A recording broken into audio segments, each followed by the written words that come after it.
broadcasting across the nation from the East Coast to the West, keeping you up to date on technology while enjoying a little whiskey on the side, with leading-edge topics, along with special guests, to navigate technology in a segmented, stylized radio program. The information that will make you go,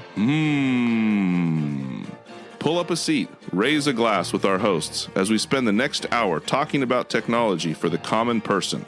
Welcome to TechTime Radio with Nathan Mumm. Welcome to Tech Time with Nathan Mumm, the show that makes you go, Technology News of the Week, the show for the everyday person talking about technology, broadcasting across the nation with insightful segments on subjects weeks ahead of the mainstream media. We welcome our radio audience of 35 million listeners to an hour of insightful technology news. I'm Nathan Mumm, your technologist with over 30 years of technology expertise. Of course, we have our co-host, Mike Roday. He's in studio, and he's an award-winning author and our human behavior expert. Human behavior expert. You like that? Sure. All right. Now, we're live streaming during our show we're up to 5 different popular platforms, including YouTube, Twitch.tv, Facebook, a new one called Zeem, LinkedIn, and we encourage you to visit us online at techtimeradio.com and become a Patreon supporter at patreon.com/techtimeradios. We're friends from different backgrounds, and we hope to bring the best technology show possible weekly for our family, friends, and fans to enjoy. Odie, our producer, is not at the control panel today, so that means by default, Nathan takes over the control panel. So welcome, everyone. Let's start today's show. Now on today's show.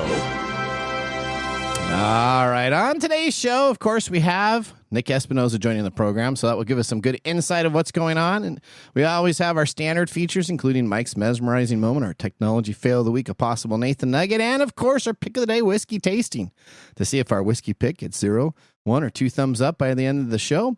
But now it's time for the latest headlines in the world of technology. Here are our top technology stories of the week. All right, story number 1. OpenAI's got a discount deal coming together now. So we got a $4 GPT Go plan. Have you guys heard about this? This is the new alternative that I believe will end up taking over web searches in the future. Let's go to... It's going to be a GPT Plus plan in 2 months. Well, there is a GPT Plus and a Pro plan, which we'll talk about also. So they're already there, too. But this is a $4 GPTO plan. Let's go to Lisa Walker for more on this. The Go plan was launched as a budget-friendly subscription at just $4 per month, giving users access to advanced AI tools in emerging regions. OpenAI could start offering ChatGPT's premium features to more users worldwide, and the U.S., in just a few weeks. According to OpenAI's current pricing tiers, ChatGPT Go unlocks access to GPT-5, expanded messaging and uploads, faster image generation, and custom GPTs. While the features are trimmed compared to top-tier plans, it still delivers more than what the free tier offers. Now, back to you guys in the studio. All right, so let's talk about this. So we have this now is live in India and Indonesia. If you are using the free version of ChatGPT, it actually nudges you to upgrade your free account to this ChatGPT 5 budget account. It's only $4. Now, it's not in the United States yet, but if you go to their actual pricing plans, you already see USD pricing that is listed there, so you know it's coming out in the next couple of weeks. I know Sam Altman has a big press release in 2 weeks from now, which I would guess would be probably the large announcement of this event itself, having a browser/mobile/cheap version of ChatGPT for $4 a month. Now, in comparison, we have the Plus plan that you were talking about. That's $20 a month, Mike. So with that, you get ChatGPT 5 with advanced reasoning. You get the Sora video generation. You get codec agents and expanded deep research. Wait a second. If I pay more money, it will think better? That's exactly. It's kind of, it's kind of like if you get advice from somebody down at the local grocery store versus if you get advice from somebody in a law firm. That means if I need a lawyer? Yeah, so you wouldn't go to I'm going to pay my GPT guy to think better. Well, yes, but guess what? You can also get the Pro plan. So there's the Plus and the Pro. All right, the Pro plan sits at $200 a month. It unlocks pro level reasoning, So, I mean, that must be like, that is like your scientist version. Oh, my gosh. So you got your astronaut version, you got your lawyer version, and you got your local checker down at the store available. That's how you delineate your class system there? Well, I'm just saying if you're doing each of the pro plans. That's amazing. So $4, ChatGPT Pro. For $4 a month. That changes your search. Yeah, you can if have I live everything. in India. Well, it's going to be here in the United States. Okay. Would you pay for this? Absolutely not. You would not pay for this. No. Oh man. Okay. I would. Absolutely. I would. Yeah, I know you would because you love this stuff. I do love this stuff. I do not like it. I think it's useful for certain things, but I don't. Why would I pay $20 a month? Well, you don't have to. You can pay now for the budget plan, $4. Let's just say that I don't have access to that budget plan quite yet, right? Okay. If I'm paying $20 a month for something to think for me, what do I need to be around for? Well, you said it now. I'm just saying. Okay, so I have an example. I have a customer. Yeah. Who wrote me a nastygram? It's not a complaint letter, but a sort of a letter that lists some complaints about what's up, right? Okay. And she used ChatGPT. Okay. And she told me she used ChatGPT. Okay. It was 18 pages long. Okay. Did you have to read through all of it? No. I didn't. What? Because the ChatGPT did all these meandering tangents that it was just so if I gotta pay $20 to make it think better for me. Maybe that's why. Well, you can always use Bing, Microsoft Bing with Copilot, which is available for free. You're in a love affair with Bing. I love Bing as my browser. I think you just go around the house going Bing. So, Mike, you have to let her know that you can type after she gives you the 18 pages. She can type in shorter, and it'll actually make it shorter for her. Yeah, that's how she is saying. Condense this to 5 pages. Somebody how to use something that's supposedly thinking for you. Okay, $4. It's gonna be the biggest hit that's out there. Okay, I don't understand why this is such a thing. How is that different than if you use the Brave browser? They have AI built into it. Yeah. Do you know what they use for that? Because that's free as part of Brave. So their AI that they have built into it is, I believe that's Anthropic. They're still based on the Chromium product that's available there, but I believe Brave uses either their version of something, but I don't believe because I use Brave also, and it's not the same results that I get from my ChatGPT results. It is not. So it could be Grok, it could be Gemini with Google, it could be Grok with Elon Musk. I don't think so. It doesn't give me that type of response. It doesn't give you that type of response. Okay. Well, see, all right. Mark, $4. You're paying it for OpenAI's search tool. Are you going to buy into that, Mark? Well, I'm already on the $20 plan. So would you go down to the $4? That's exactly. I'm on the $20 plan too. I'd have to see whether it's worth it or not. Okay, so see, he pays for $20. Hallelujah! There you go. Hallelujah! Okay. That's it. Sam Altman's making money. Yeah. Okay. Yeah. Okay. All right. He will be as soon as he takes this stupid company public. Well, him and Microsoft are working on that. Mike, by using the $20 plan, it does more work for me, and I have more time to drink whiskey. Oh. There you go. You can just sit back. I can't argue with that one. That's cha-ching. Cha-ching. There you go. All right. Okay. Maybe I just need to do it to talk to my boss. I don't know. Is that what you need? Whatever. I just pecan, tomato. What the hell was that? Pecan, pecan, tomato.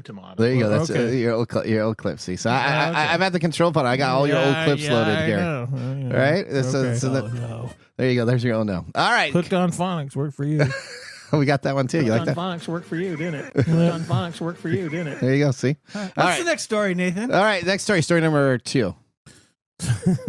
Story number 2 is not AI. Well, it is AI. Yeah. The victim of one of the first deepfake image prosecutions in Scotland, no less, says she's been left feeling humiliated and betrayed after the man who doctored her likeness was given a fine.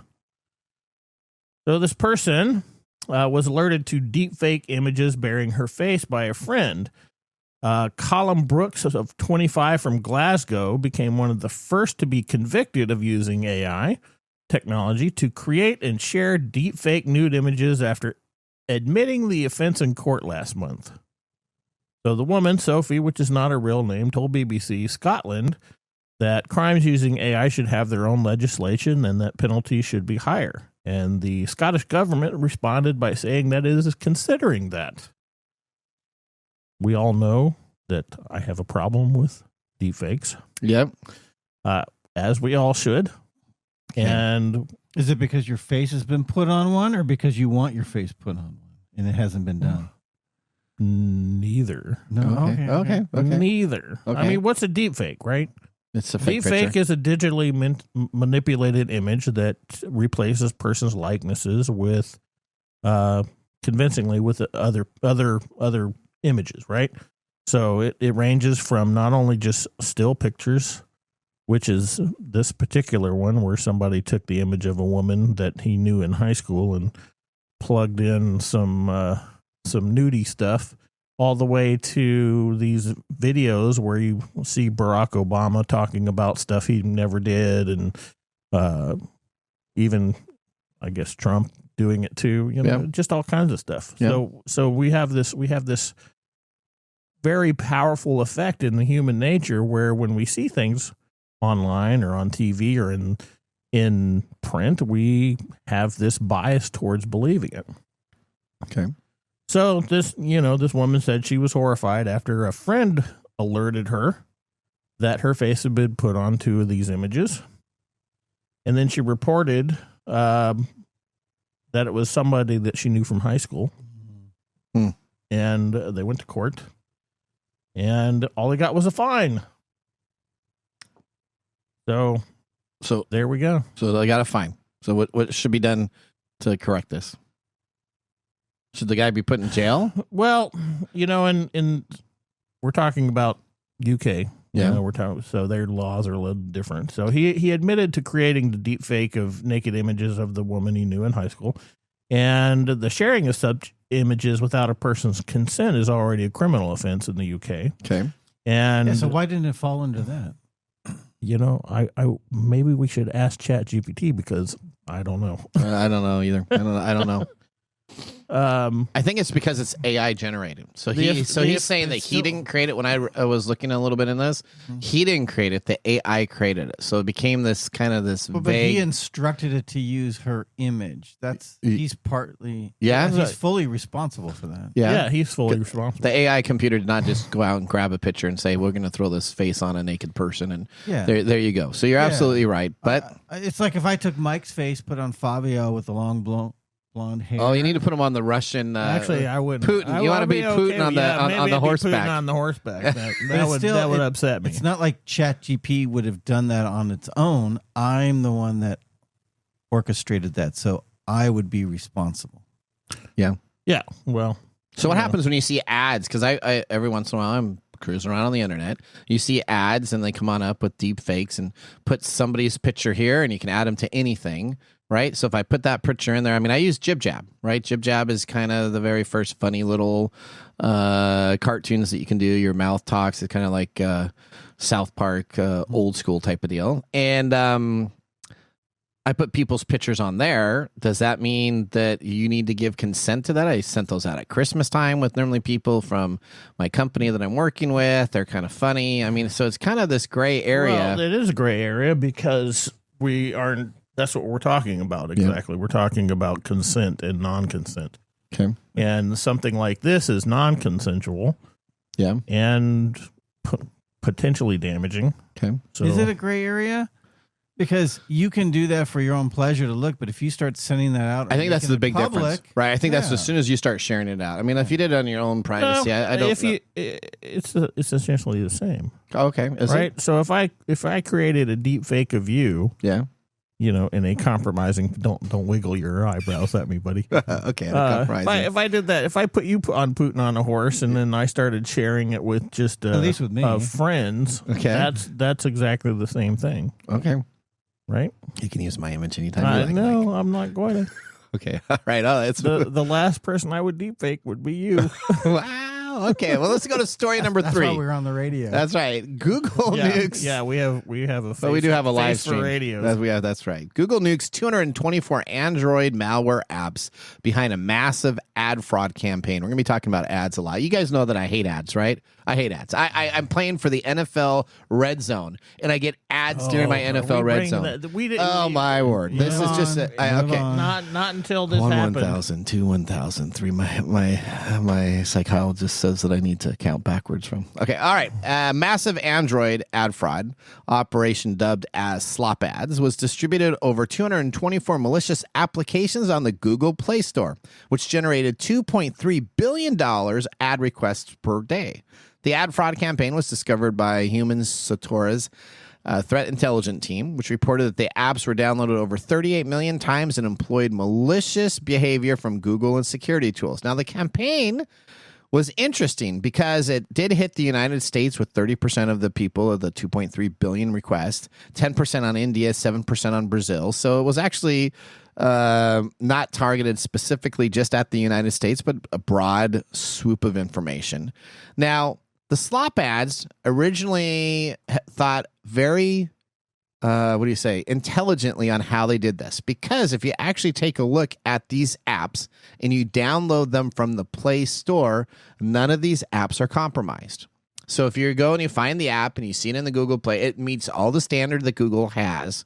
But what happens is a lot of times in TikTok videos and in other Reels and other areas, you get links to say, hey, go and download this app, or you get this through Facebook or even emails or texts, download this app. When you actually, though, clicked on the link, what it did is it actually downloaded a module in front of the application, which was then used to control and configure encrypted configuration files that contained URLs for ad fraud, malware modules, cache out servers, and JavaScript payload. Okay. All right. So what you were talking about the other day in our production meeting was that you're pretty sure that pretty much everybody has something on their Android phone. Yes. I believe almost everybody has adware on their Android phone. All right. So how do you get it off? There's tools to get it off. Do you have Malwarebytes loaded on your phone? What is Malwarebytes? Malwarebytes is an application you can load on your phone, Android, iPhone. It's a free version or a business version. And it'll actually go through and scan and take a look if you have any of those compromised ads. There's a couple other tools, but I like Malwarebytes right now just because they haven't kind of sold out, in my opinion, as some of these others. But if you actually scan and run that, you'll probably find out that you are compromised and have 2 or 3 items on there. You know what, Mike? Ask Nick when Nick is on the show how he feels about Android devices, because I think almost everyone's been compromised. I have an Android phone, and I have to run it because I won't even download stuff, and I'll see NFL scores, I'll see this, or I see something come up, and then all of a sudden my phone starts running really, really slow again, and then I go and I search on it, and boom, it's got stuff. Well, I have a question that you may not have the answer to, but maybe it'll get to the Android folks. Okay. Why doesn't Android put some anti-malware stuff on their phone in the first place? Well, I think if you have like a Verizon plan, they say that they come with their Verizon Protect, and they charge you like $9 a month for it. T-Mobile has a protection plan because you can jailbreak these devices. You can go into the kernel and do different stuff. It's because it's a mini computer that Android isn't as well adapted as, I would say, Apple in their iOS to make sure that those things are taken care of. You know what?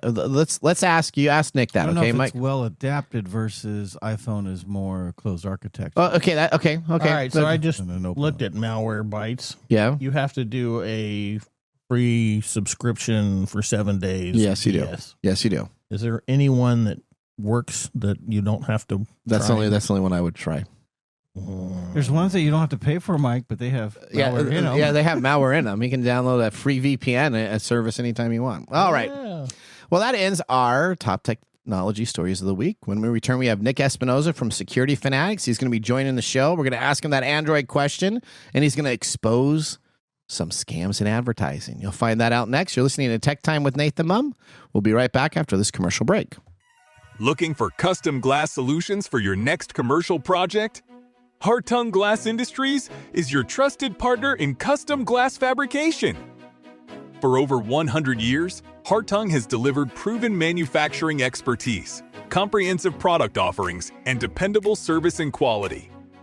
From energy-efficient facades to custom shower doors, we create glass solutions tailored to your project needs. With 8 facilities across the U.S. and Canada, we combine national expertise with a local touch-ensuring faster service and unparalleled customer care. Hartung Glass Industries, where quality meets innovation. Visit hartungglass.com to learn more.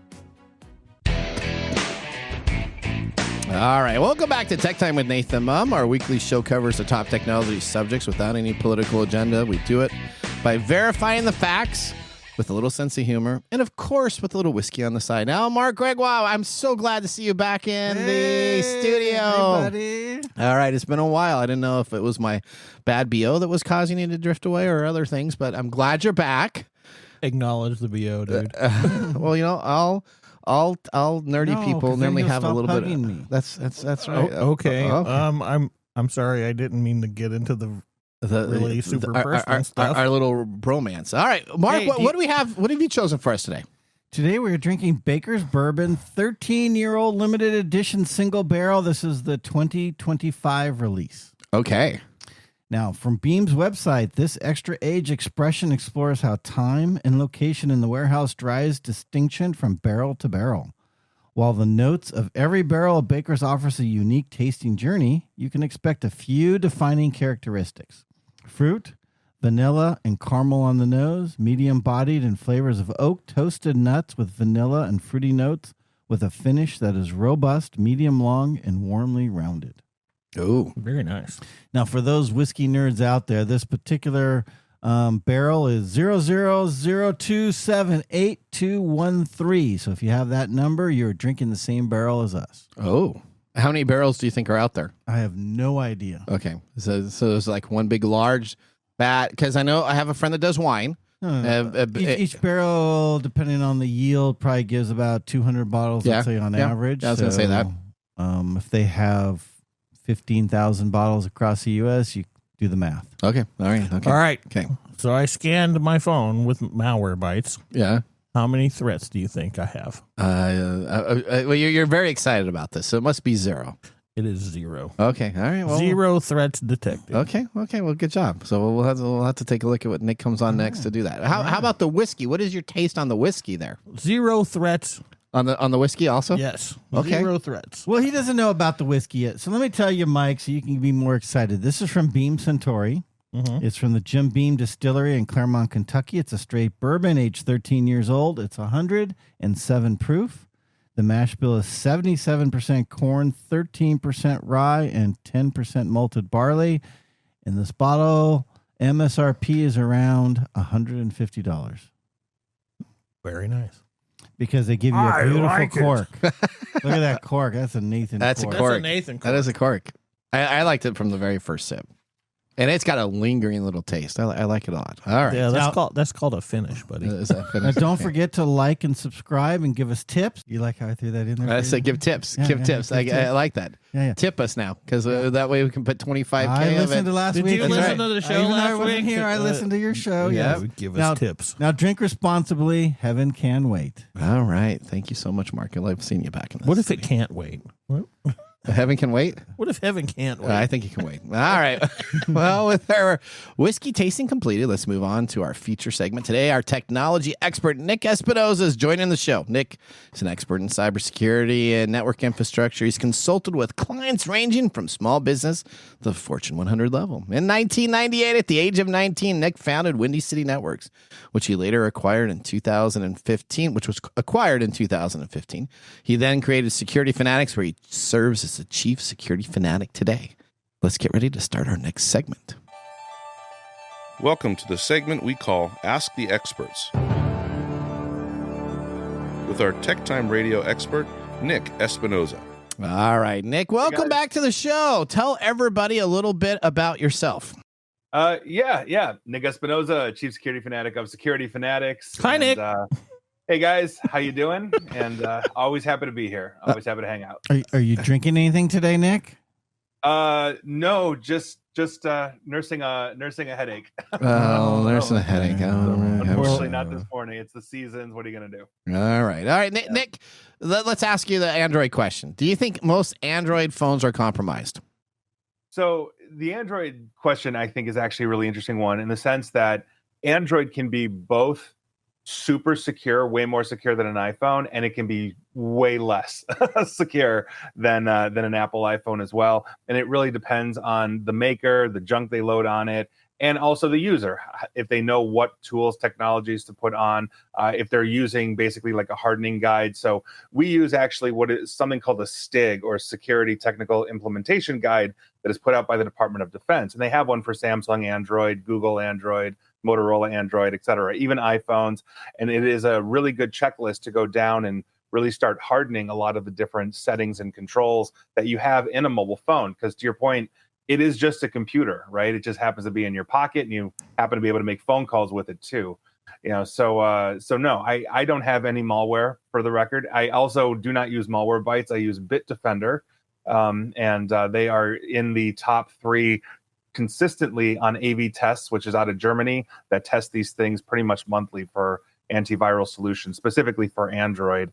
And they do, for the record, have a free version that will not make you pay. All right, Nick, let's move on. We love Ferris Bueller's Day Off, right? So Ferris hacks into his grades and makes changes in a most impossible way ever. But back in the day, you need to know that. So you're like, that's so cool. Ferris Bueller did this. But we now have this becoming a serious problem, specifically in the UK. What is going on with this right now? Yes, and Nathan, for the record, if any of you guys ever come to Chicago, we can do the Ferris Bueller tour. Okay, and you can see all the places that the gang was at. But yes, this is a fun one, and quite frankly, I think it's a little nuts. But the ICO, or Information Commissioner's Office, in the UK, basically put out a report that said 57% of insider attacks at like universities and whatnot are the actual students figuring out how to get into stuff. Now, I don't know if that number is necessarily true or not, but they say since 2022, that essentially has been the issue. They looked at 215 incidents in schools, colleges, universities, and all that kind of stuff. And so this actually is a big issue, right? Because students are trying to innovate. And this was me at 14, right? I was basically, well, my school ran Novell NetWare and had AOL dial-up, so that was easy to get into. But the point is that I think personally, they should be getting training. There is obviously some kind of inspiration here, some kind of requisite knowledge, some kind of curiosity that if the UK school system or any school system was smart about, they'd actually start fostering this kind of education and say, hey, there's something here. Let's put them through these kinds of classes, get them educated in security. On top of it, give them morals and ethics classes so they don't go the wrong way. But I think overarchingly, this is really interesting. But I think it also shows that the kids aren't just sitting on the couch, scrolling through videos. There's an actual aptitude here that if we ignore, I think it's to our detriment in the cybersecurity field. Yeah, I totally hear you. So let me ask you the next thing. We talked about the Android hack, right? Yeah. All right. So now let's talk about what is coming up with all these ads. Every company is doing more and more and more ads.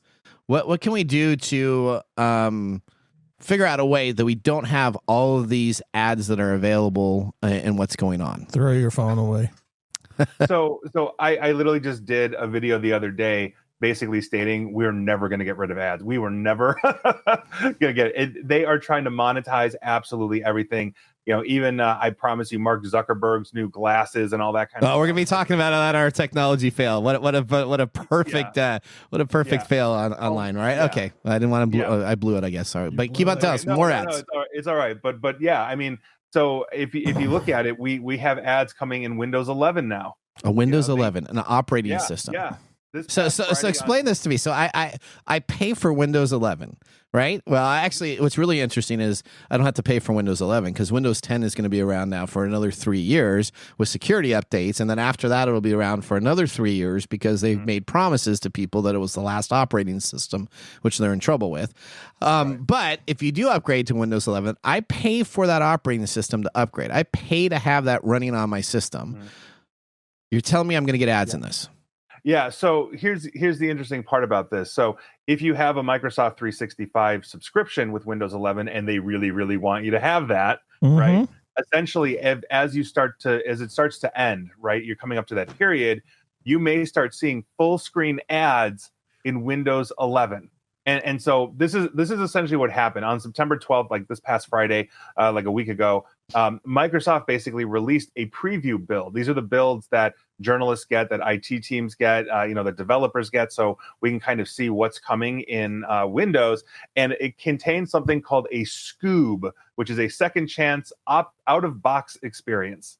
So that's basically what it is. It's a full screen thing you can't get away from unless you interact with it. And it's there just to nag you, essentially, to buy Microsoft stuff or to renew Microsoft stuff.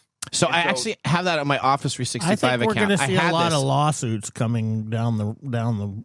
I have an ad that popped up. I have Windows 11. This actually happened to me. This is exactly Office 365 on an account. I shut it down. And so what happened is when I relaunched that PC, it said, hey, you know what? You don't have a current active license. Do you know what I got? In the OS, at the very bottom of the bar, it actually came from the bottom of the bar, loaded up, and it says, you need to upgrade now, or these are your three options. You can do the cloud version. You can do this. You can do this. And I could not get out. There was no X button to get rid of it either. So I'm like, what? I alt-tabbed over to try to get rid of it. I got so mad at it. I had to restart the machine to have it take it. I could not even close it. I don't know if I'm on the earlier build, so I do have my Windows Update settings set to get early builds instead of just the release builds that were out there. But was that the actual service, Nick, that I actually saw? So it might be. So from Microsoft, and this is directly their release notes, and I quote Microsoft right now, we're introducing a simple reminder that appears as a Scoob screen to let you know that your Microsoft subscription needs attention. For example, if renewal payment didn't go through in just a few clicks, you can review and update your payment method and keep your subscription benefits uninterrupted. So yes, you're going to have to click through things. Even if you're like, say, you know what, I'm going open source, forget Microsoft Office. I don't want these annoying ads. They're going to give them to you. So this isn't cool. Now, to be fair to Microsoft, this is a preview build, right? So they might get feedback. To Mike's point, they might get sued, and this goes away. But this is what we're seeing over and over and over from every company. I mean, not to throw Microsoft under the bus here, we should throw all of them under the bus. And that's the name of the game, right? Advertising is the core of the internet and why the Facebooks of the world are free. So I have an Alexa device. Do you understand? An Alexa device now runs commercials. And when I ask it to play something, I'll say, like, play my music. It gives me a 15-second commercial before it plays my music. I paid for that freaking Alexa device. I have it hooked up to my freaking thing. Why is it Is he bitching? Yeah. Yeah, he paid for the device, but you didn't pay for the subscription. The subscription service is a part of when you buy the device itself. I shouldn't say play my because of the ad. favorites 80s music and then get a 15-second ad. I'm not paying for Spotify. It's not a Spotify service. It's supposed to be. It's the same thing as watching something on Prime Video now, and you have to sit through 3 minutes of commercials before you see the damn show. Or you pay Amazon a few dollars more a month and they'll get rid of it. The lock screen on a Kindle is an advertisement unless you pay Amazon like $20-$30, right? You can pay for a YouTube premium subscription and you still get ads. At some point, somebody's going to figure out that this is extortion and they're going to do something about it. Really? So I keep on looking. So here's what we need to create. We need to create a lawsuit against technology companies that are class action, just one website that everybody can get involved in. Because you have the Google payouts, you have these payouts. There's no way to ever find all this information unless you're like a real tech nerdy like myself and go through. There should be a website that has every class action against technology sites that everybody can sign up for.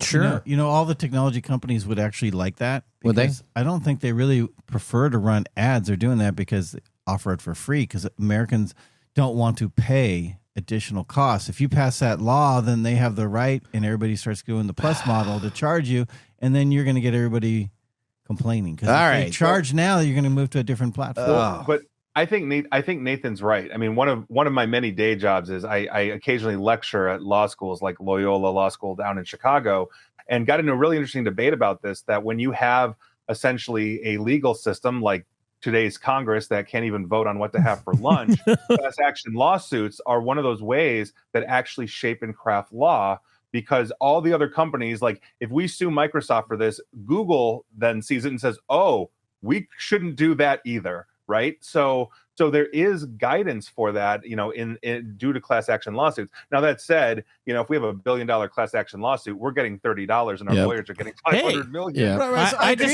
just got a $30 payout from the Facebook thing like 5 years ago. Yeah. So Nick, I agree it with was you about class action lawsuits are a way that as individuals, what we can move the needle. But do we want to move this needle? I think is more of the debate. We don't want ads, but we also don't want to pay for subscriptions. Well, that's true. Well, yeah, but I think there's a balance to be made there. And if you are paying for, let's say, a premium service, you're paying for that privilege, then ads should be removed. Exactly. But that's the thing. So you go on YouTube and then you're listening to somebody and they say, oh, and by the way, buy this protein shake and blah, blah, blah. Well, dude, you're it's not an official ad, but you're literally advertising to something that I'm listening to in an ad break. And the Google censors don't pick it up on YouTube, right? No, but that's how those guys get paid. Yeah. Okay. That's how I get that. I get that. I get that. But at the same token, though, you're also monetized through YouTube, right? You have enough subscribers. YouTube starts paying you for that. Well, you need now you need tips. Now you need tips because now they're taking them.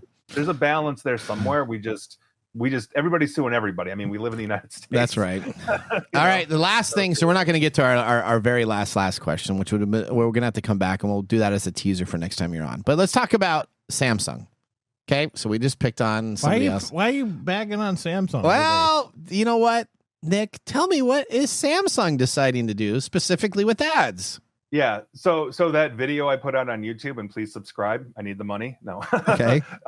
The basically what Samsung is doing, and this drives me up a wall, but it's why I did the video of We'll Never Escape Ads, is if you have a Samsung refrigerator with that really cool LCD panel, they're now putting ads on those as well. So here we are. Your fridge is going to advertise for you. And interestingly enough, if you want to talk about Samsung Android phones as well, because I have Samsung Androids and a couple of other phones as well. We have all types of phones here. I now, in the newer releases of Android on Samsung, where you have the notification bar, like, oh, you have a text, you have this, I'm now getting Samsung ads on those as well. Awesome. Wow. Samsung is going all in. All right. So once my fridge starts doing ads, that's it. We're breaking up. We're not I'm- dating anymore. I'm just glad that I'm so old that I'm looking at the door out. the Frigidaire, the simple one. All right. So you know what? Let's go to real quick. There's a new study coming out of Cambridge that says AI is helping with child development. Nick, in 2 minutes, give us what is going on here and how is AI helping all of our child development? Yeah. So the questions that these researchers are asking are awesome. Like, do AI toys affirm love and friendship to a child? And what does that mean for a child's human relationships? In other words, the AI doesn't have emotion, but can it be friendly? But that's not the same as human interaction. Do AI toys share children's conversations with parents or even third parties? And so what does that look like for a child's right to privacy? And if the child knows everything is being recorded, it fundamentally changes their concept of privacy. Like, all these different kinds of questions are being asked. I'm calling it now that if AI is basically introduced in a childhood development, it's going to fundamentally alter how we develop as humans. And Mike probably can answer that more effectively given his background. But the point is these are the kinds of things that we have to longitudinally look at, because AI is getting integrated into everything. And if you've got kids where the parents are completely ignoring them, but they have an AI teddy bear or whatever, that's a fundamental shift in not just parenting, but childhood development. And I think it's, quite frankly, that's a little scary. It's a lot of scary. It's a lot of scary. It's not just a little. It's a lot. Okay. All right. Yeah, you know better. All right. Well, you know what? Maybe Mike's mesmerizing moment. We will discuss this. I already know what you're going to ask me. Unpack this a little bit more. All right, Nick, we want to thank you for coming on the show. It's always a pleasure to talk with us. Please tell how listeners can connect with you outside the show and tip you. That's right. We always want tips now, since you can write these up. Yeah, you can send money to the Save the Nick Foundation. No, please. You can like, share, follow me, Facebook, Twitter, LinkedIn, / Nick Espinosa or / Nick AESP. Blue Sky? Blue Sky as well for the three of you there. There you go. Come hang out. All right, Nick, we thank you so Nick. much for being a part of our show. Thanks, guys. All right. We always love having Nick on the show. He helps us immensely with all of our technology items that are And drinking. And drink. You like him drinking too? Well, every time I talk to Nick, I drink more. All right. All right. You're welcome. All right. Well, that ends our segment. Ask the Expert with Nick. Up now, we have Mike's mesmerizing moment. Welcome to Mike's mesmerizing moment. What does Mike have to say today? All right, Mike. Should AI be a part of child development? No. What? Explain that to me. Why are you saying that? I'm in disagreement here. Okay. Mark says Okay, yes. Let's hear Mark. Okay, Mark. What's your take on this? Because I don't think it's an absolute yes. I don't think it's absolute no. AI is going to be here. So I like what Nick talked about, how they're studying it and we can put safeguards around it. It's going to come. So let's do it in the most integrative, productive way. I don't agree that it should take their place of parents. But that's what's happening. But this is a problem. I agree with you that it's a problem. This is a smaller addition to a greater problem because we've already done that. We've already given our kids over to different forms of childhood development. We're giving kids phones when they're like 5 years old. Okay. And they're becoming screen junkies. Yeah. And why? Why is that a good thing for parents? Because they don't have to. It's like when it's like a babysitter. You don't have to pay attention to your kid. I was at a restaurant. It is. That's exactly. You what throw it a is. tablet there and say, "Kid, I'm not going to talk to you." That's right. And so we've already used this technology and our technological innovations to decrease the amount of interactions that we're getting with people and not just people but our children. And so we're just adding this new piece instead of saying, "Oh, here's a phone. Here's like Teddy from the movie AI." Okay, Teddy. Okay, right. That was cool. He was like this teddy bear that talked. How about Teddy Ruxpin? Was that AI? No, that wasn't AI. That was an animatronic. Okay. But it had a cassette tape. But it had a cassette tape. But it was that's sort of the, I guess the proto vision of what we're looking at here. We're looking at AI toys that are going to interact with your child. It's like the stupid robots that interact with people in the old folks' homes. And, it's not human development. It is human replacement. Okay. And because we anthropomorphize things, we're going to start having para relationships with these items such that they're going to start they're already replacing legitimate human interactions. Okay. And we're seeing it like just with these dating AIs where these guys are going on apps to date something that doesn't exist because the app gives them automatic positive regard all the time. Okay. So in that we're in 100% agreement. I wouldn't want AI in children's toys to replace parenting. Yeah, parenting. Now to go back to my original no, there's always benefits to the tool. Okay. But it depends on how the tool is used. Absolutely. Makes sense. All right. Thank you, Mike, for that mesmerizing moment. Up next, we have This Week in Technology. So now would be a great time to enjoy a little whiskey on the side, as we will be doing so during the break. You're listening to TechTime Radio with Nathan Mumm. See you in a few minutes. Hey, Mike. Yeah, what's up? Hey, so you know what? We need people to start liking our social media pages. If you like our show, if you really like us, we could use your support on patreon.com. Or is it Patreon? I think it's Patreon. Okay, Patreon. If you really like us, you can. And you say I'm the English guy? Patreon.com. I butcher the English language? You know you butcher the English language. Okay, so it's all the time. It's Patreon.com. Patreon.com. If you really like our show, you can subscribe to Patreon.com and help us out. Oh, and you can visit us on that Facebook platform. You know, the one that Zuckerberg owns? The one that we always bag on? Yeah, you can. We're on Facebook too. Yeah, like us on Facebook. Do you know what our Facebook page is? TechTime Radio. At TechTime Radio. Yeah. You know what? There's a trend here. It seems to be that there's a trend, and that's TechTime Radio. Or you can even Instagram with us. And that's at TechTime Radio. That's at TechTime Radio. Or you can find us on TikTok. And it's TechTime Radio. It's at TechTime Radio. Like and subscribe to our social media. Like us today. We need you to like us. Like us and subscribe. That's it? That's it. That's that simple. And now, let's look back at this week in technology. All right. This week in technology, we're going to September 24th, 1979. CompuServe launches the first consumer-oriented online information service, which they called Micronet. Now, this marked the first time a consumer had access to services such as email. The service was not favored internally within the business-oriented space, but CompuServe became the service that was such a hit that it was renamed CompuServe Information Service, or CIS, and became a consumer heaven.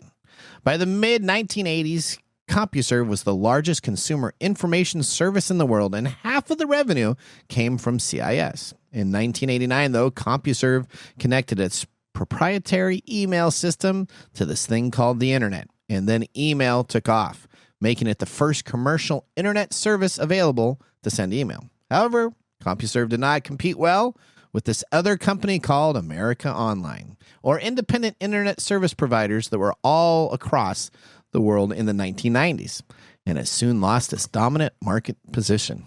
You remember CompuServe? Uh-huh. Mark, do you remember CompuServe? Oh, yeah. All right. It was a pretty good service. But you know what? It did not send out 100,000 million trillion CDs in every single thing like America Online did, that understood it wasn't about service and it wasn't about what you had. It was about hitting the market with everything free for hours. Now, back then, you had to pay for an internet service provider. Now the internet, you get it from a Comcast or a large distributor that you still pay you're for. Still paying for it. You still pay for a it. lot more. But these, you actually got services back then. So they actually created stories, news, information for you. So when you would actually dial into these services, they would give you kind of the news of the day, because they didn't have the CNNs online or the MSNBCs online. This is where you got your news and your fast breaking information of what was going on. I'm curious. Did you use AOL or Mike? Did any of you have an AOL? I did not. I did. I used AOL for a bit, and then I stopped used and the used discs. Did you? Yeah. I used to, make things out of them and throw them at my kids. Did you put them in your microwave? I never put them in my microwave. You're the only one that used AOL. I did use AOL for a bit, but then I went to an internet service provider that was local, and it was a little bit better. And I used a local ISP. I still have my original ISP email. Yeah, I still pay for it every year. Oh, okay. Remember Blue Light came on out. Kmart had its like Blue Light service that was available, and then they had Juno, and they had all these other services across. All right.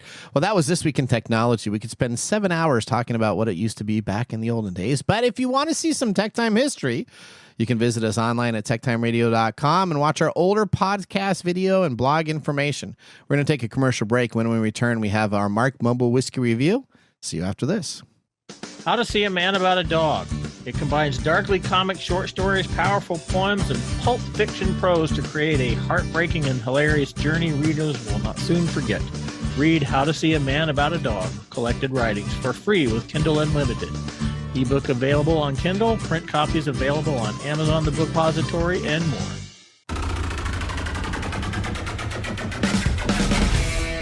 The segment we've been waiting all week for. Mark's Whiskey Mumble.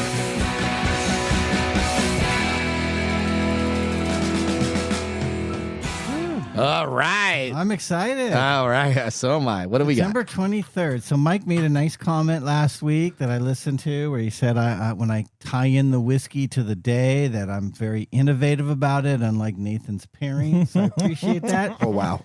Unfortunately, Mike, I might let you down today. It's very basic today. Oh, you can probably even guess what today is. Today is I Have a Headache Day. No. It ties to our whiskey. Oh. Bakers? Is it like a baker's dozen? National Baker's Day. Bingo! Oh. National Baker Day. Way to go. So baker is an Old English origin. The word bacon, but not C-O-N, it's C-A-N, which means to dry by heat, that is, to bake. It originated before the 8th century and was primarily used as an occupational name for people who bake bread or bricks. So the popular belief is that the name was used to refer to the owner of a communal oven who was in charge of it for a village. Okay. Now, with that, we are drinking today Baker's 13-year-old bourbon, which is named for Baker Beam, the truck-driving, motorcycle-riding grandnephew of the legendary Jim Beam. With each bottle from a single barrel, Baker's 13-year-old is unapologetically... Man, I can't pronounce... unapologetically. You're Nathan. What? Nathan said it. I'm here to help you out. You know, I finished my glass of whiskey and I am stumbling. You are Nathan. Pecan, pecan, tomato. there you go. That's right. Now, I do not usually drink Beam products as I find their peanut profile too overwhelming, getting into peanut butter, which I love peanut butter. I don't care for. Really? No. Screwball peanut Screwball whiskey. peanut butter whiskey. Oh, So when I go into a liquor store and I see Screwball on the top shelf, I walk out immediately. wow. Now, Baker's So much hate. 13 Baker, I got it all built in. I haven't been here for a I few guess months. so. I get you. Okay. Baker's 13 is an exception. It is a focused single barrel bourbon that leans into warm oak, lots of sugar and caramel with just a hint of nuttiness. The dry rye spice keeps the profile from feeling overly sweet or muddled. The finish is long, slightly tannic, and quietly spiced. It rewards a slow, neat pour. Okay. I like it. All right. Anything else to say there, Mike? No. Okay. All right. You know what, guys? Mike has nothing to say because his glass is empty. My glass, yeah. Whiskey and technology are such a great pairing. Kind of like the Mariners baseball team trying to get into the postseason. You never know if it's going to happen. How is that a pairing? That's the end of the season for baseball. The Seattle Mariners never have a good enough team to just be ahead of it.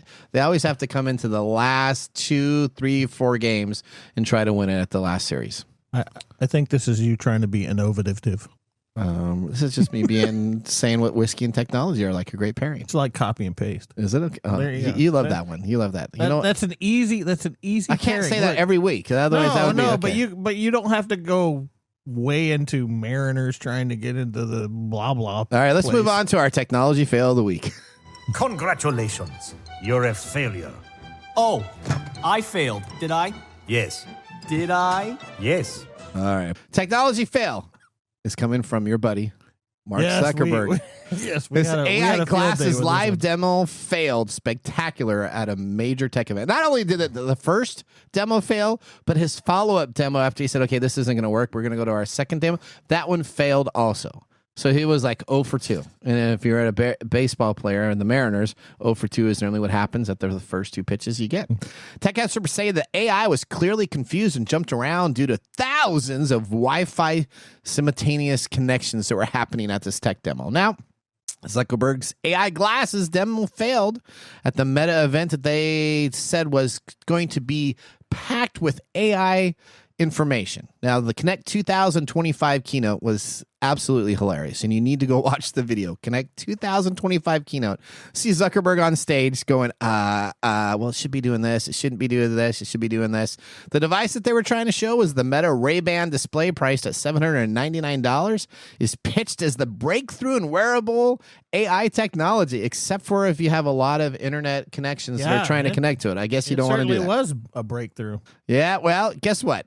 Zuckerberg's 2 demos fails left the Meta's new glasses slightly less polished in front of the hundreds of people, and there was laughing and giggling and people that couldn't believe it. Now, this is a note for you.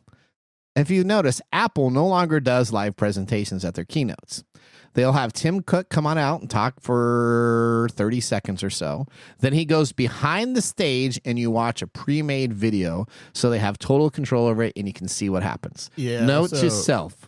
Is Zuckerberg going to take this advice coming on? Yeah, note to self. If you're doing a live tech demo in today's world, there are so many things that can go wrong. Even if you've done all the testing and you've done all this, you know what? Get that pre-recorded video. Show what you're trying to do with the device, because nothing's more embarrassing than standing on stage saying, oh, let's try it again. Let's try it again. Let's try it again. If he's smart, he could turn this around, because this is a great learning atmosphere. Uh-huh. That they'd never tested those. They never tested their them. glasses with internet Wi-Fi signals that would jump around. Yeah. That's a common thing that you would have. Let's now move into our whiskey tasting. And now our pick of the day for our whiskey tastings. Let's see what bubbles to the top. All right, what do we have, Mark? We are drinking Baker's Bourbon 13-year-old. It is 107 proof, $150. I'm really liking this. I am going to give this a thumbs up. Okay. Well, I'm a fan of Jim Beam already, so this was really good. Thoroughly been enjoying it. Has Whiskey Chris and all of them had a shot at tasting this? No, well, I've already saved 2 ounces for Whiskey Chris. Okay. And to my QFC Lee that supplies us a lot of our bottles, I've already given him a few samples. Okay. All right. Well, you know what, Mike? We're about out of time. No way. Yep. What are we gonna do? We're gonna say goodbye. We're gonna close the show out. Want to talk about your We'll talk about my Street Fighter? My what? Street Fighter? My Street Fighter? No, we're not going to talk about the Street Fighter movie. We ran out of time. We want to thank our listeners for joining the program. Listeners, we want to hear from you.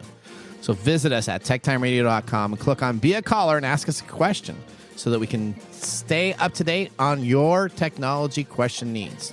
It was an honor to be a host of today's show. Each week, we are here to decode the technology that shapes your world, one breach, breakthrough, and bourbon at a time. From all of us, I will see you next week. Later. Bye-bye. Thanks for joining us on TechTime Radio. We hope that you had a chance to have that moment today in technology. The fun doesn't stop there. We recommend that you go to techtimeradio.com and join our fan list for the most important aspect of staying connected and winning some really great monthly prizes. We also have a few other ways to stay connected, including subscribing to our podcast on any podcast service, from Apple to Google and everything in between. We're also on YouTube, so check us out on youtube.com/techtimeradio, all one word. We hope you enjoyed the show as much as we did making it for you. From all of us at TechTime Radio, remember, mum's the word. Have a safe and fantastic week.